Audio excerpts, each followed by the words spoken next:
C'est mon histoire, c'est là mon chant. Louez mon sauveur le jour durant. C'est mon histoire, c'est là mon chant. Louez mon sauveur le jour durant. Bonjour et bienvenue pour cette 10e vidéo dans la série C'est mon histoire.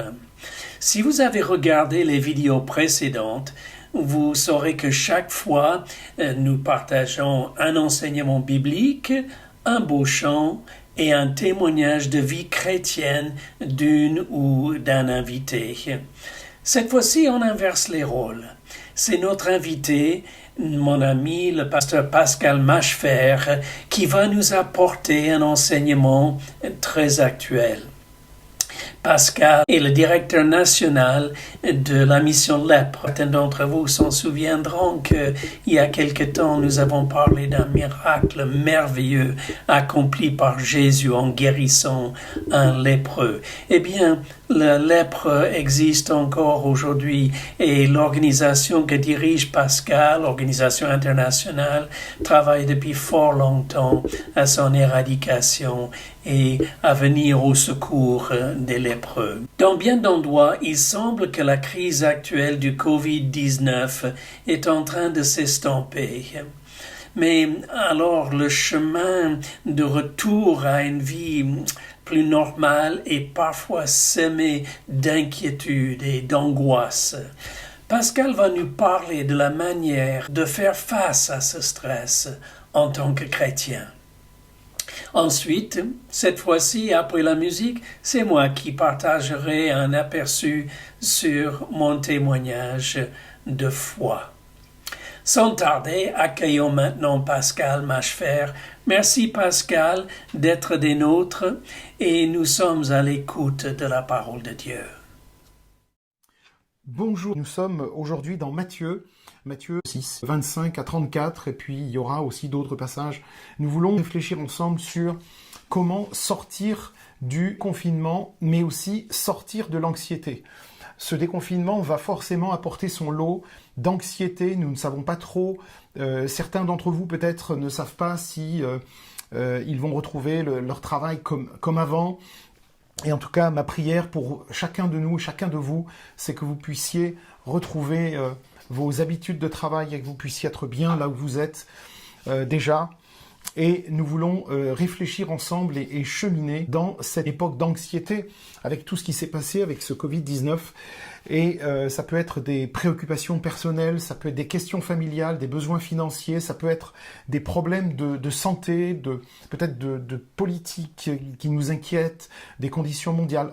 On a tous des raisons en fait d'être anxieux, d'être inquiets.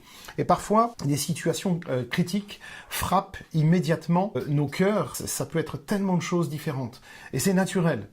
Mais cependant, ce que je voudrais voir avec vous, c'est comment, finalement, c'est une grande partie de notre anxiété et nous prenons nos soucis au lit avec nous, nous dormons avec, toute la nuit nous y pensons et puis au réveil, on va retrouver nos soucis, ce sont les mêmes et puis quand on part au travail, on part avec nos soucis, on prend les transports avec nos soucis et puis on s'en sort plus et on a l'impression que tout est noir et que tout est compliqué et difficile.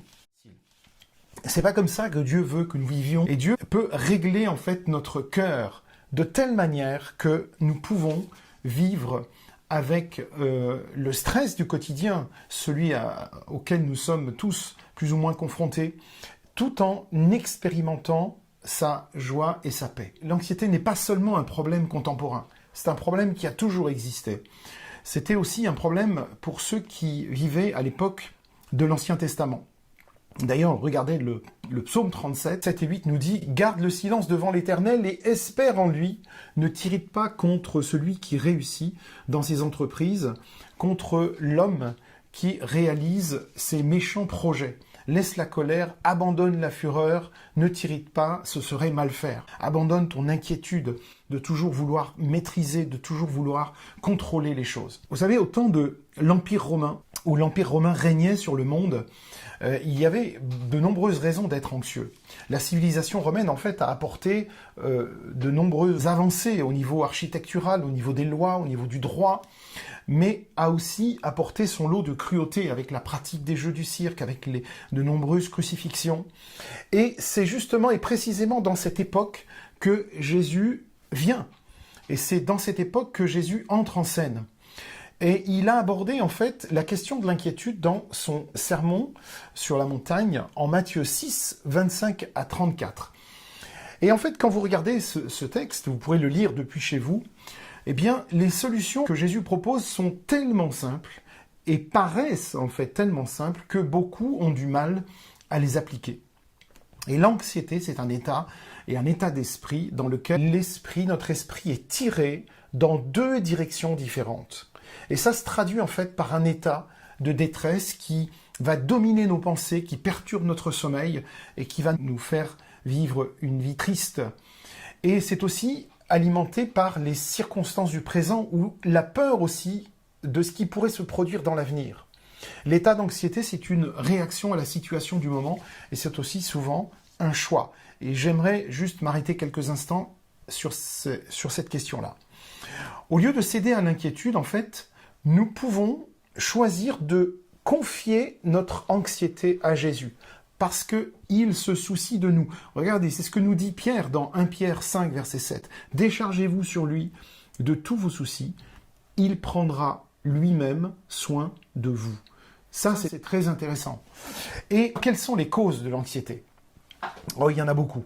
Dans le sermon de Jésus, Matthieu 6, il souligne les raisons pour lesquelles nous cédons tellement souvent à l'inquiétude et ce que nous pouvons faire pour changer notre attitude. D'abord, il y a le sentiment d'impuissance. Les problèmes peuvent tellement nous submerger que nous nous sentons insignifiants, nous nous sentons incapables d'agir sur la situation. Et c'est dans ces moments-là que Jésus nous conseille en fait quelque chose de très simple à faire, que nous pouvons faire. Simplement en nous promenant dans la nature, ou peut-être même dans votre jardin. Observez les oiseaux du ciel, au verset 26. Ils semblent tellement petits, et pourtant Dieu prend sur lui la responsabilité de nourrir ces oiseaux. Pourquoi ? Parce qu'un oiseau ne sait pas planter de graines, ne sait pas récolter les légumes, il ne peut pas prendre une pelle et travailler la terre. Il est inadapté, et les oiseaux sont inadaptés pour cette tâche-là. Et si Dieu se soucie tellement d'eux, alors nous pouvons, nous de notre côté, être certains qu'il sera fidèle pour répondre à nos besoins. Et il y a autre chose. Une autre raison à notre anxiété, c'est notre tentative ou nos nombreuses tentatives à essayer de changer les choses que nous ne pouvons pas contrôler. Et Jésus nous rappelle que de nombreuses situations dépassent notre capacité à changer les choses. Au verset 27 de Matthieu 6, il nous le rappelle. Qui de vous, en étant inquiet, en fait, peut ajouter une seule heure à sa vie ? Même si je suis inquiet, ça ne changera rien à ce qui va se passer. Alors, chaque fois que nous rencontrons des circonstances que nous ne pouvons pas changer, que je ne peux pas changer, la seule option sage, c'est de se tourner vers celui qui peut gérer. Donc, se tourner vers Dieu. Et lorsque nous essayons de contrôler, nous démontrons en fait que nous ne croyons pas que Dieu peut changer les choses, que Dieu peut se charger de la situation. Et nous multiplions à ce moment-là nos douleurs et nos frustrations. Une autre raison de notre anxiété, de nos inquiétudes, c'est notre incapacité à faire confiance à Dieu pour subvenir à nos besoins. Après avoir expliqué comment le Seigneur habille le lys des champs, dans ce très très beau, très poétique passage de ce que Jésus nous dit dans les versets 28 à 30, Jésus nous exhorte à ne pas nous soucier des vêtements parce qu'il fournira tout ce dont nous avons besoin. Et quand nous craignons que nos besoins ne soient pas satisfaits, eh bien nous démontrons que nous manquons de foi en Dieu. Et parfois, une partie de notre problème, c'est que nous ne savons pas vraiment quels sont nos besoins. Parfois, la situation peut sembler que le Seigneur nous laisse tomber, mais en réalité, il répond à un besoin que nous n'avions peut-être pas imaginé pour nous. Il répond à un besoin auquel nous ne pensions pas pour nous-mêmes. L'apôtre Paul est passé par tellement d'épreuves, et pourtant, dans ses lettres, il ne rapporte aucune plainte l'apôtre Paul, dans toutes les épreuves qu'il a traversées, il raconte les naufrages, les coups qu'il a reçus, mais il les a endurés avec cette paix intérieure et la confiance, parce qu'il avait appris la confiance dans le Seigneur. Et lui, regardez ce qu'il dit dans Romains 8, 32, lui qui n'a pas épargné son propre fils, mais qui l'a livré pour tous, pour nous tous, pour toi et pour moi. Eh bien, comment ne nous donnera-t-il pas aussi toutes choses avec lui? Une autre raison pour laquelle nous sommes anxieux et inquiets, c'est que nos priorités sont parfois mal placées, mal ajustées. Au lieu de nous concentrer sur la façon dont nous pouvons obtenir tout ce dont nous avons besoin, eh bien, Jésus nous dit quelque chose qui va complètement à contre-courant de ce que nous aurions même imaginé. Il dit, cherchez d'abord son royaume et sa justice. Et toutes ces choses vous seront données en plus. Donc toutes ces choses viendront en plus de tout le reste. Donc ça c'est au verset 32 et 33. Donc le royaume de Dieu, le royaume des cieux, c'est la priorité de Jésus et son autorité sur notre vie. Sa justice, c'est le caractère du Seigneur, de Jésus, travailler en nous de telle manière que nous puissions le refléter. Et quand nous nous fixions comme priorité absolue de le reconnaître lui comme le Seigneur et le Sauveur, en cherchant à marcher dans ses voies, eh bien Dieu promet de nous donner, de nous fournir tout ce dont nous avons besoin. Dieu sait exactement ce qui est le meilleur pour nous, ce qui n'est pas toujours le cas pour nous, mais aussi comment il va nous les donner. Alors, ce que nous pouvons faire, eh bien, nous pouvons essayer de préparer demain, si nous avons peur de demain. Nous pouvons essayer de préparer demain dès aujourd'hui, de préparer l'avenir dès maintenant.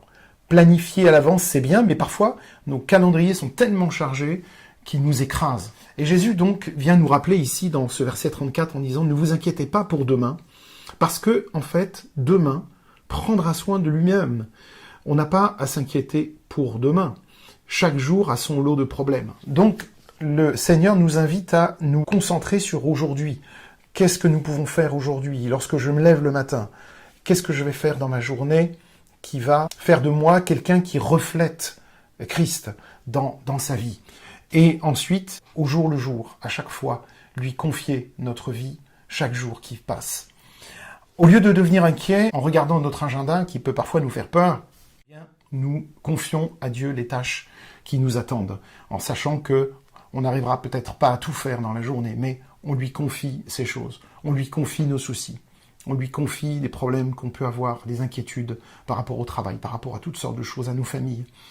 Et si nous nous réveillons chaque matin avec nos pensées fixées sur le Seigneur, eh bien nous allons traverser chaque journée différemment, avec peut-être plus de joie, et certainement plus de joie et plus de paix, en regardant aussi Dieu agir au travers de nous, en nous, dans nos vies. Alors pour surmonter l'inquiétude, eh bien nous devons adopter une attitude de joie et de reconnaissance aussi. C'est peut-être facile à dire, et je dis pas que c'est facile à faire, du tout. Mais c'est en tout cas ce que Jésus nous conseille et nous demande. Paul a écrit dans sa lettre aux Philippiens depuis une cellule de prison romaine, froide, humide, et il a toujours parlé de se réjouir. C'est étonnant ce qu'il dit aux Philippiens. Au lieu d'être inquiet, Paul conseille aux Philippiens de prier pour toute chose avec action de grâce. C'est un conseil assez incroyable et probablement très difficile à réaliser, mais c'est à cela que nous sommes invités.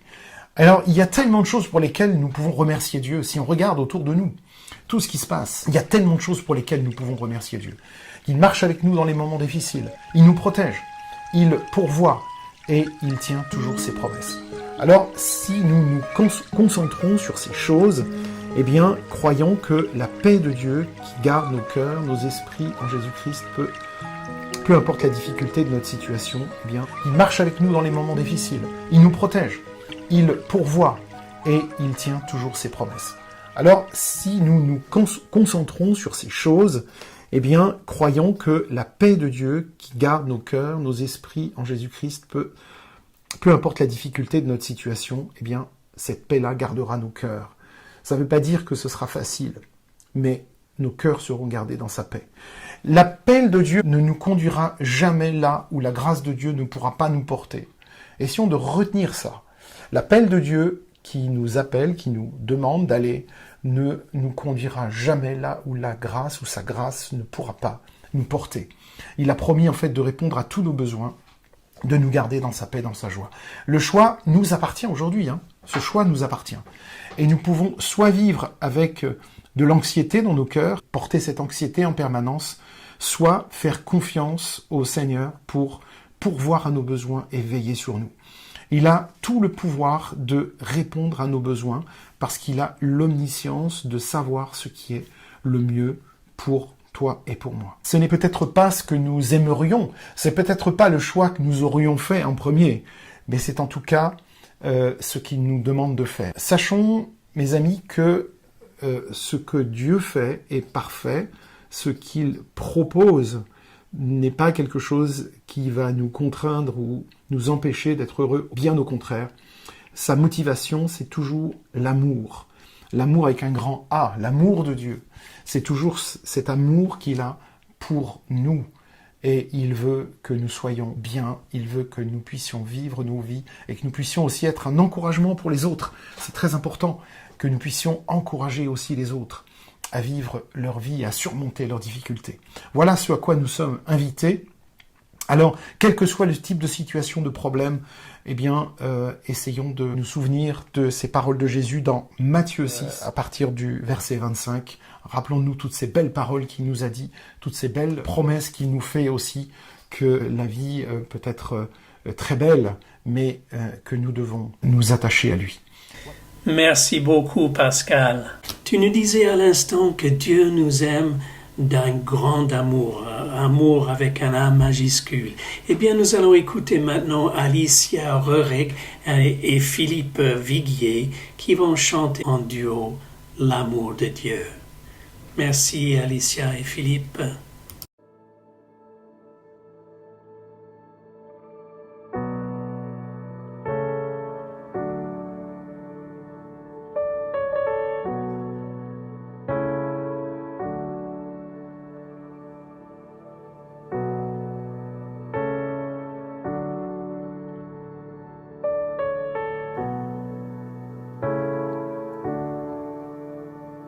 L'amour de Dieu, de loin surpasse ce qu'on peut dire.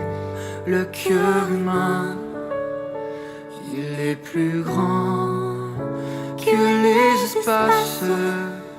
Même en l'abîme, il nous atteint.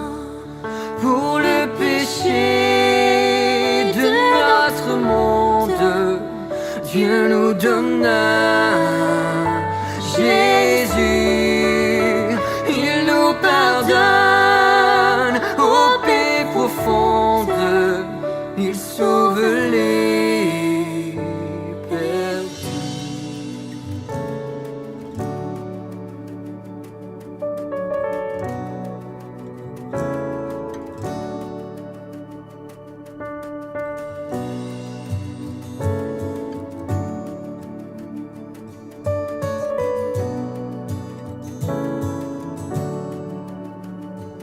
Verser de l'encre dans l'onde, changer le ciel en parchemin, tendez la plume à tout le monde et que chacun soit écrivain.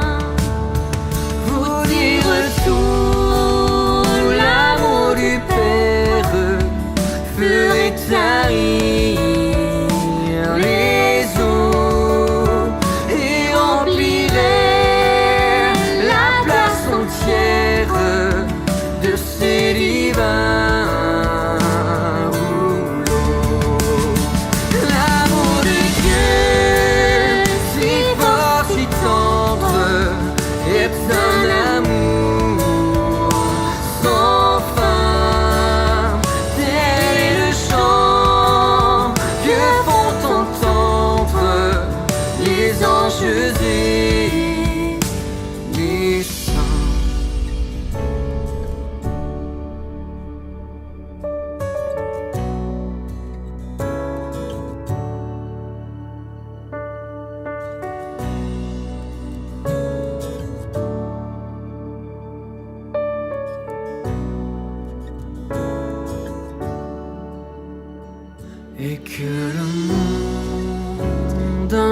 chancelle avec ses trônes et ses rois. Quand trembleront tous les rebelles, soudain saisis d'un grand effroi. L'amour de Dieu que rien ne lasse pour nous encore vivra. C'est le miracle de la grâce. Amen, alléluia. L'amour de Dieu, si fort, si tendre, est un amour sans fin. Tel est le chant que font entendre les anges et les saints. L'amour de Dieu, si fort, si tendre, est un amour sans fin. Tel est le chant que font entendre les anges et les saints.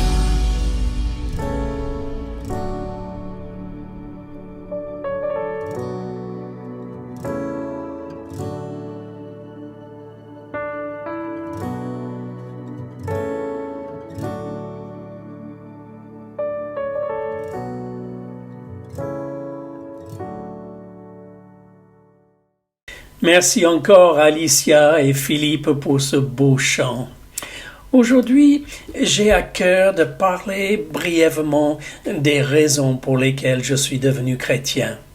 D'abord, je remercie Dieu de m'avoir permis d'avoir des parents qui nous ont élevés, mon frère, ma sœur et moi, dans la foi en Jésus-Christ. C'étaient des gens sincèrement pieux. Ils ont littéralement donné leur vie au service de Dieu.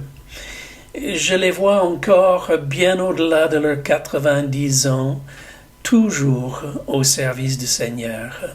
Ma mère, non-voyante depuis de très nombreuses années, et à la fin trop fatiguée pour parler, passait ses journées à prier dans le silence pour des centaines de personnes dont elle avait appris par mémoire la liste des noms.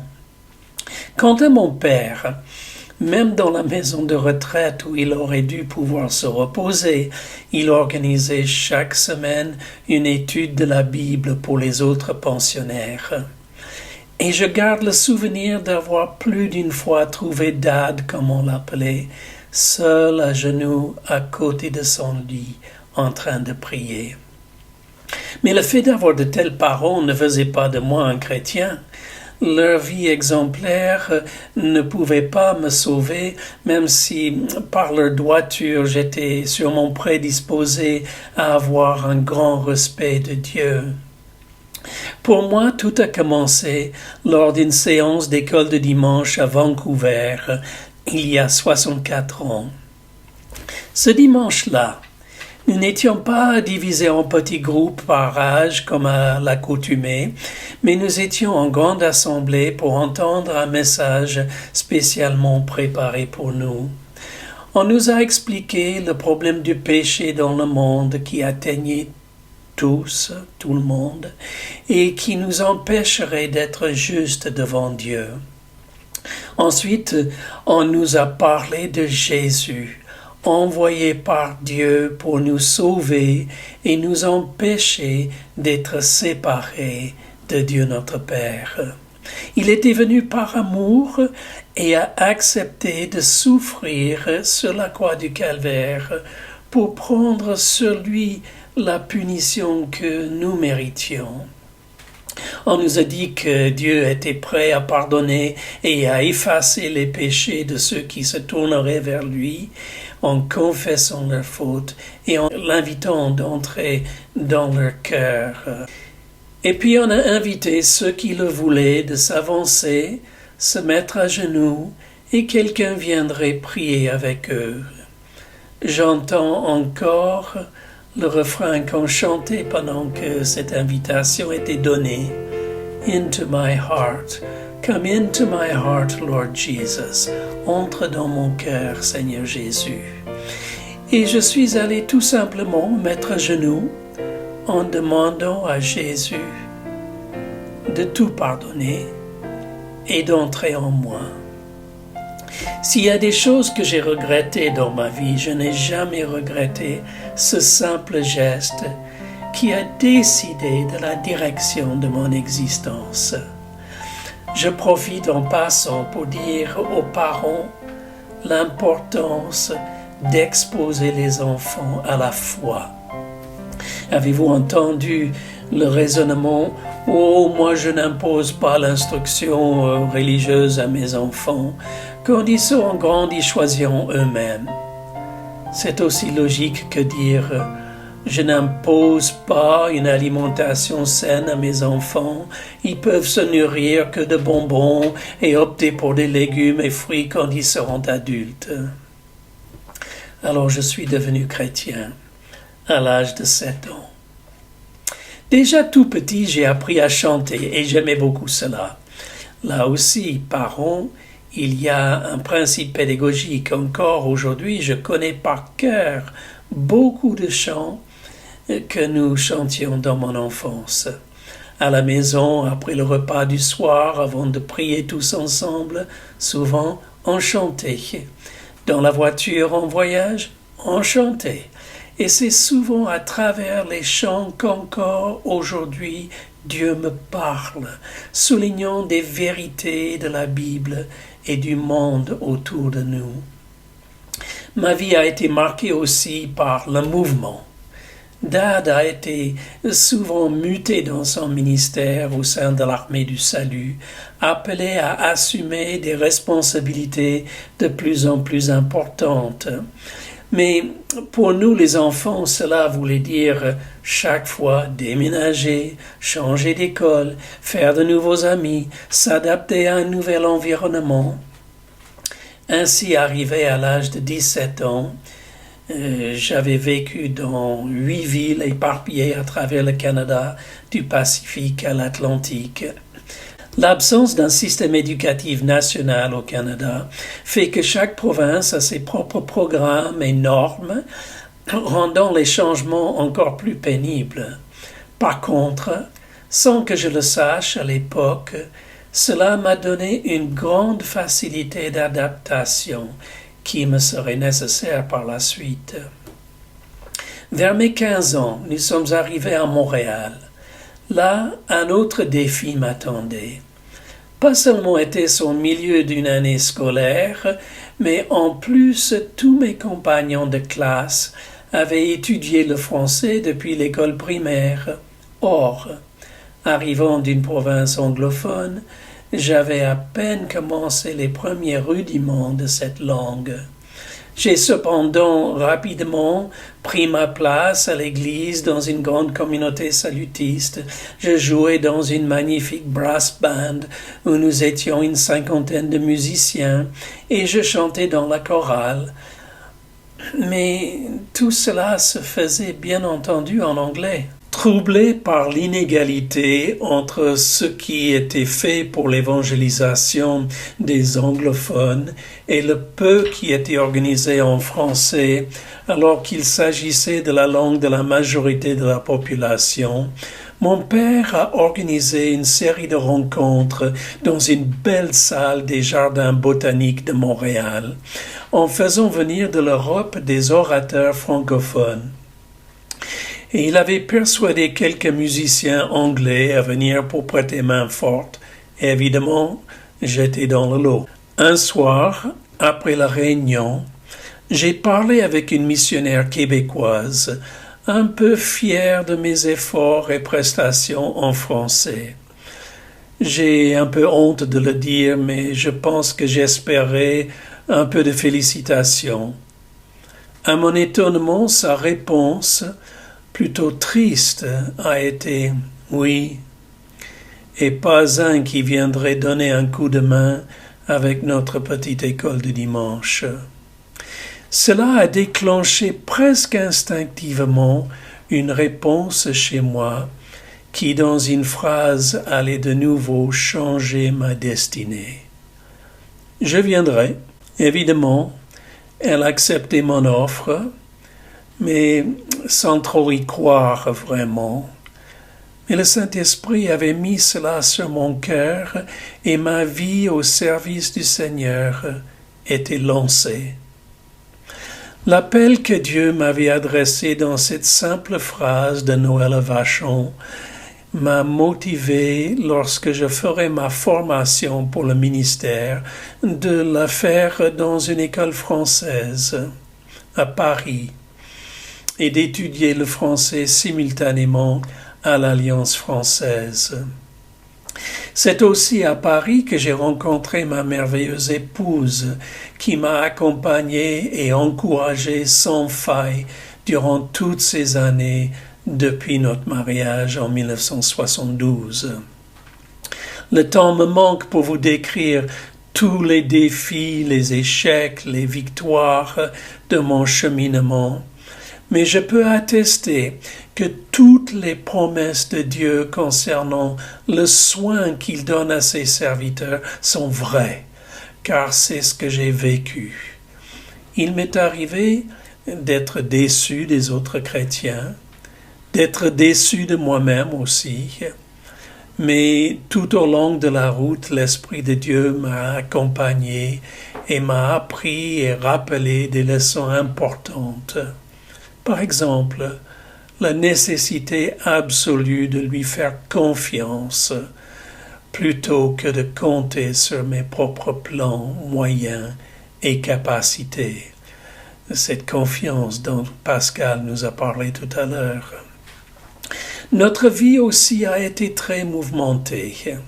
Si je croyais que j'allais m'installer dans une vie tranquille et ne plus bouger une fois que je serais parti de la maison de mes parents, j'étais loin de deviner que nous vivrions, mon épouse et moi-même, en 15 endroits différents, partagés entre le Canada, la France et la Suisse. Une bonne partie de ces années de ministère a été au sein de plusieurs organisations interecclésiastiques servant des chrétiens de milieux divers.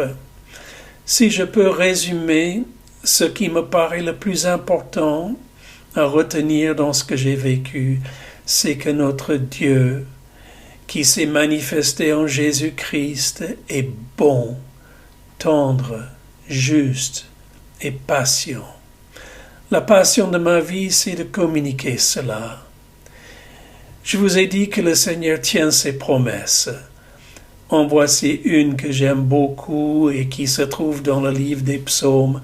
C'est un psaume du roi David, le psaume 37, qui a dit ceci: « Fais de l'Éternel tes délices, et il te donnera ce que ton cœur désire. Recommande ton sort à l'Éternel, mets en lui ta confiance, et il agira. » C'est mon histoire, c'est là mon chant. Louer mon sauveur le jour durant. C'est mon histoire, c'est là mon chant. Louer mon sauveur le jour durant. Come on.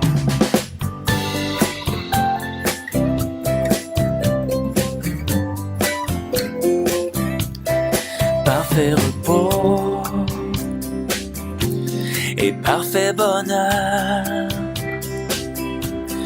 en toi mon sauveur, j'ai la paix du cœur. Je veille en attendant ton retour. Je suis comblé sûr de ton amour.